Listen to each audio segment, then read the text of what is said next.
Our PM Ismail Sabri mengumumkan penubuhan jawatan kuasa sekuriti makanan peringkat negeri on the 28th of June. Just recently, baru sahaja untuk menyokong pelan tindakan dasar sekuriti makanan negara which was launched last year. Kenapa baru sekarang kerajaan persekutuan mengambil langkah proaktif sebegini? Kenapa tidak difikirkan ketika kita sedang dilanda pandemik COVID-19 on 2020 atau during the recession period in 2008? Kalau diikutkan, during PKP itu ada banyak masa untuk memikirkan benda ni, melihat kepada situasi. I mean, being a government, you already expect it. You already expect this thing will happen. Now, Dr. Jones, please comment. Ya, terima kasih. Ini satu soalan yang cukup baik. Itulah saya sudah cakap. Macam saya mau fikir, kenapa saya mau? Dia no politik. Dia macam hari-hari dia bangun dia tak tahu apa dia buat. Itu yang dia ada masalah. Sebab kenapa? Kalau saya bangun hari ini saya fikir saya masih boleh duduk di kursi ini kan, saya masih boleh sebagai PM kan. Mana saya pernah fikir tentang isu rakyat tu. They are not connected to the ground. That is the question I'm trying to emphasize tadi. Everything they plan very short term. Mana ada satu. Kalau you betul-betul jangan cakap you tubuh satu ini jalan kuasa komiti lah untuk mengawal isu ini atau inflation atau barang naik dan sebagainya lah. If we look back at the government by PN, that means diketuai oleh ex-PM Muhyiddin. I think kalau saya tak silap, saya offhand saya tak really remember. I think the total budget dia bentang almost 8B kalau saya tak silap, 2 kali dia bentang. So almost 800B. And then Ismail Sabri pun baru orang yang naik PM yang sekarang umum pun dekat 300B. Kalau saya tak silap lah. Jangan tak silap. Mana KPI dia? But it's a lot of money they wasted during these 2-3 years. Ini duit rakyat di bank saja macam tu. Ini yang kita kena lihat. Kenapa itu soal kalau kita mau tanya? Kenapa sekarang kita harus leave the subsidi untuk petrol, untuk ayam, untuk cooking oil? Sebenarnya duit yang untuk dibentangkan untuk bantu semua rakyat, itulah duit yang prioritas. Sepatutnya kita spend lah di tempat yang macam itu untuk bantu dia supaya semua rakyat boleh dibantu untuk lepas masalah ini lah. Jadi time ini period. Kenapa dia tak ambil tindakan baru? Sebab dia tak connected. Dia everyday dia pun fikir macam mana mau survive. Yang parti lain, dia akan lawan, dia akan kasih bunuh each other pada pilihan raya yang akan datang. Orang yang appoint akan GLC, kalau orang dia punya orang yang appoint akan kerja sama itu menteri sebab dia orang dia. So ini bermasalah yang besar. Saya ingin bertanya juga, ini interesting topik about yang komiti yang kena set up itu. Apa yang saya tengok daripada pandemik dan now food security, it seems that Malaysia government, when the country in crisis, then only set up korban. Kalang kabut. So, kelang kabut. The government are not planners. The government, they plan everything, like the budget, like what you're saying is that they keep announcing the budget, everything. But the actual thing, this security is been happen, we look at what happened in Africa. The lack of food in Africa is been ages, but we still do not learn from them.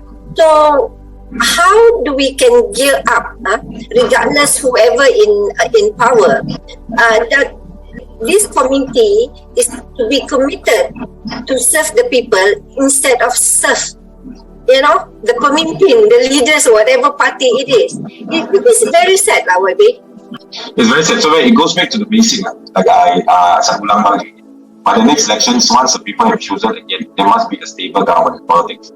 A stable government that actually focus on people's agenda. Itu yang saya rasa satu agenda utama lah yang kita kena utamakan. We should not be politicizing anymore. So this is only until then, when you have a government with a mandate and a government that is stable, only we can start really addressing the people's issue. That's why if you ask me, I better kalau boleh besok lah pilihan saya.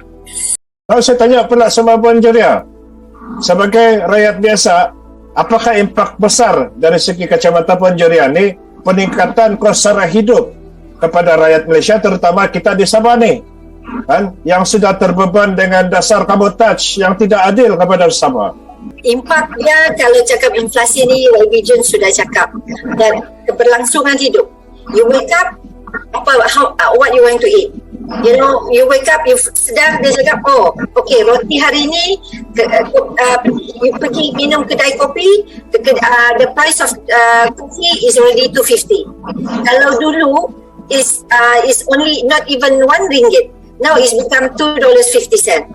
Kalau ais lagi, pink is already 370 or 350 at least. Dulu roti canai it's around 60 cent, 80 cent. Now it's become, roti canai kosong is 2,000. Asal nasi ayam penyet sudah naik.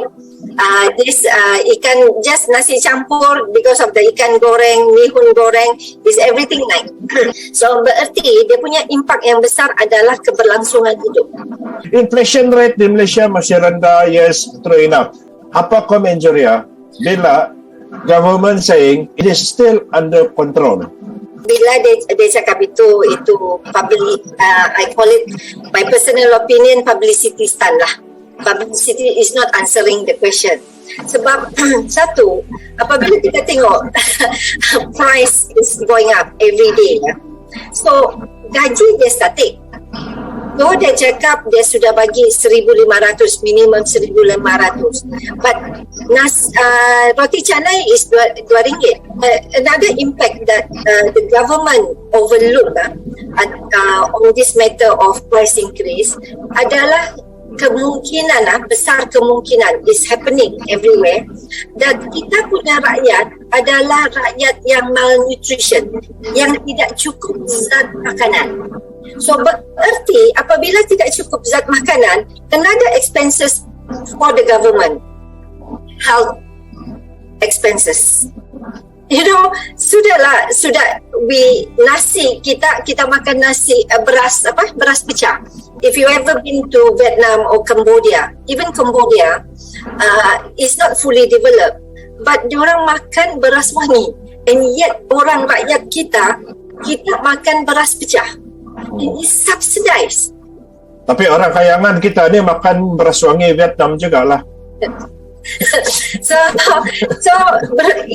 berbalik kepada impak dia tu, negara kita akan menuju ke rakyat yang terbantu. We are now at 30 million punya population, yet kita tidak dapat mengawal harga, tidak dapat mengawal quality of food. Apalagi di masa akan datang apabila kita sebuah negara yang 50 juta, 80 juta, 100 juta. We cannot even monitor 30 million.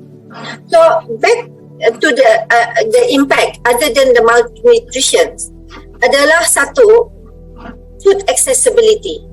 Kecapaian makanan ini.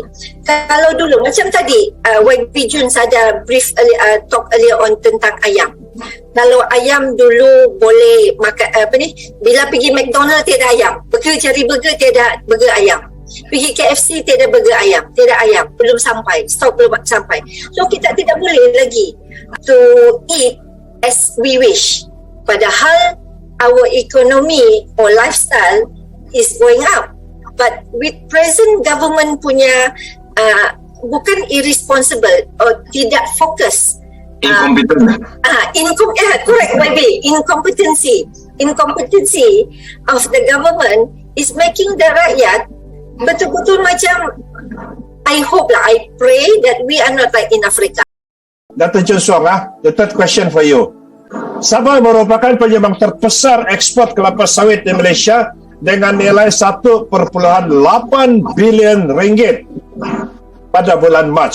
Since kita punya ladang kelapa sawit terbesar di Malaysia, tapi the funniest part, kita tidak ada kilang memproses produk daripada kelapa sawit, kan? So that is why apa yang Dato' Sri Shafie Apdal mau buat, bikin kilang whatever produk yang kita boleh dapat daripada kelapa sawit, and we have succeeded membina 3 buah kilang minyak makan. Tapi WB, kenapa harga minyak kita tetap juga lebih mahal daripada tetap kena ikut pasaran daripada Semenanjung? You mau jawapan yang polite kah atau jawapan? Hantam sejauh ini. This is not the right Kalau time. polite itu incompetent lah. Tak pandai jaga ni kerajaan. Tapi kalau tak polite itu itu poket atau ni. You see ya, kerajaan hari ini dia tak faham. Ya, kita sudah bentangkan banyak kali. Kita pun sudah mau dalam pembahasan. Masa sekarang ini sangat cabar. COVID, ekonomi, war, logistical dan sebagainya. It's very challenging. Kerajaan sekarang ada lebih 1 bilion value yang dibawa oleh warisan untuk kerajaan hari ini. Artinya dia tak tahu mana boleh itu bilion. Kan dia kena belanjanya, kena expenses untuk ini 1.2 bilion. But you are not helping the SME, you are not helping the industry. You are not using the money for it. You impose lagi export tax daripada seafood exported downstream. Banyak farm keluar. Saya sudah beritahu, kalau you buat macam tu, banyak farm akan keluar dan sekarang banyak mini farm sudah pergi Brunei. Dan bigger farm memang backup selepas tu dah mungkin pergi Indonesia. Siapa yang rugi? Kita yang rugi. You impose tax dengan itu steel metal untuk kita pergi KL saja. You impose this tax kepada dia tak boleh untung. Ini yang kita survive. Why are you imposing this tax now? Kalaupun ini tax yang you rasa betul-betul baik untuk siapapun, bukan sekarang. Bukan sekarang. Masalah dia pun bukan sekarang. Tapi mana dia orang faham? Kita punya pamoi, kita akan sama Semenanjung buka kilang, mewujudkan peluang pekerjaan yang 10,000, 20,000. Bukan kilang di Salam, di Johor dan sebagainya. Walaupun tak ada banyak pamoinya, ada yang tiada pun langsung. Dan dia orang buat lagi industri downstream. Dia orang buat lagi botol, dia kasih botol lah. Simpan barang itu kapal, logistik pun dia pas sama kita, hantar ke Sabah dan kita beli itu. Betul ini. Tapi anak Sabah tak rasa ada masalah.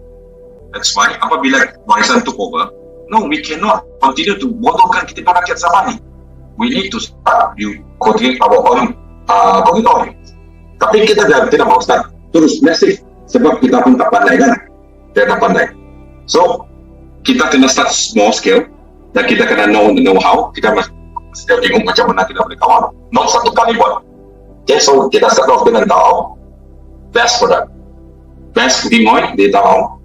Dan kita mewujudkan 50 peluang pekerjaan dan saya nak jumpa lagi satu budak daripada Tawau. Sangat happy apabila dia jumpa sama kita sebab dia kerja di KL sebagai security.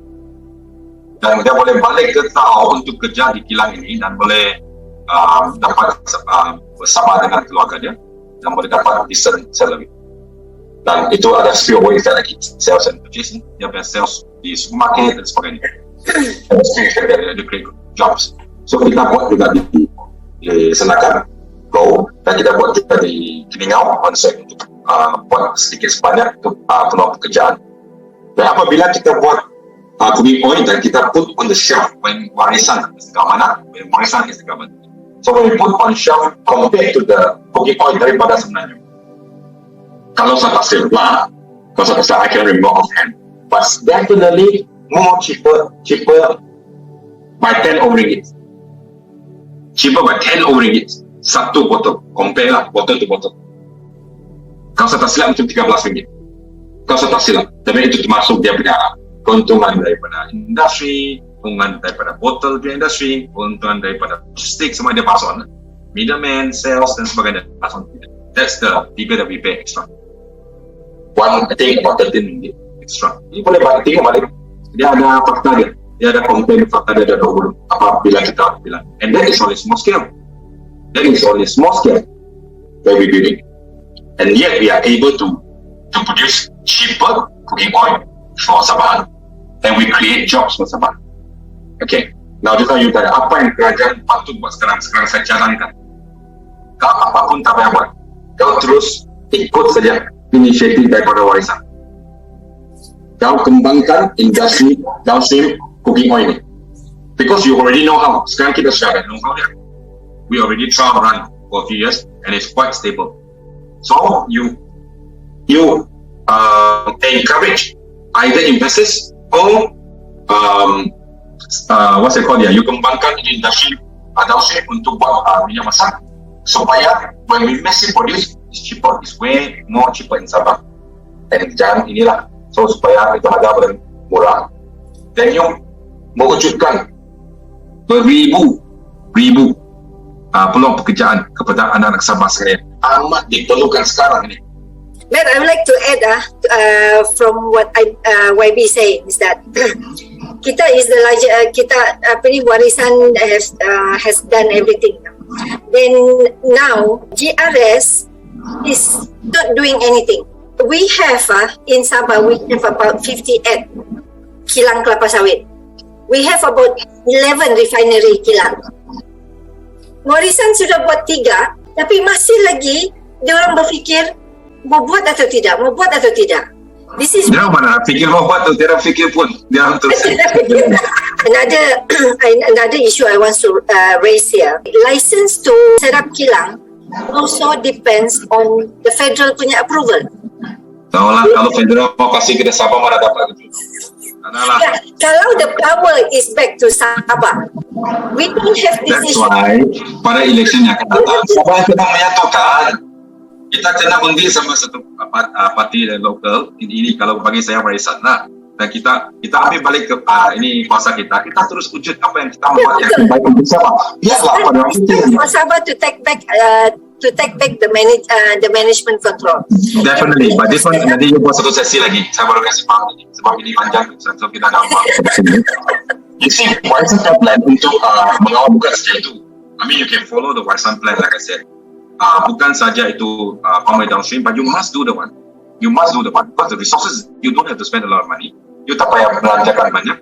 Boleh turun ada orang memang ada minat untuk membuat kilang. You buat kilang mewujudkan pekerjaan dan juga itu minyak yang murah kepada saya untuk kita mengenai isu ini cooking oil dulu. And you can do it. Joris boleh buat tu, walaupun dia orang bukan pakar, tapi itu bukan tak payah saintis. Joris tidak mau buat. Tak payah saintis tu buat tu, tak payah rocket saintis. Itu dia pun boleh buat tu. Kalau dia mau buat dia. Untuk buat downstream. Saya rasa begini, Dr. Jones. Kita sekarang something like macam maybe akan ada satu senario di mana orang kerajaan federal dia sebenarnya cakap, kamu punya minyak lebih murah daripada kami sini, mana boleh? Tidak boleh. So you guys have to follow. Tapi kita bilang, tidak, hanya mau buat kita punya. By the end of the day, since pemilik kilang-kilang kelapa sawit di Sabah ni, kalau saya nampak, majority yang paling besar punya datang daripada Semenanjung. Ada going, maybe dia akan guna satu method, we cut down the supply pergi lokal Sabahan. Kita terus hantar pergi Semenanjung. Can that happen? Can boleh. Import export tax lah.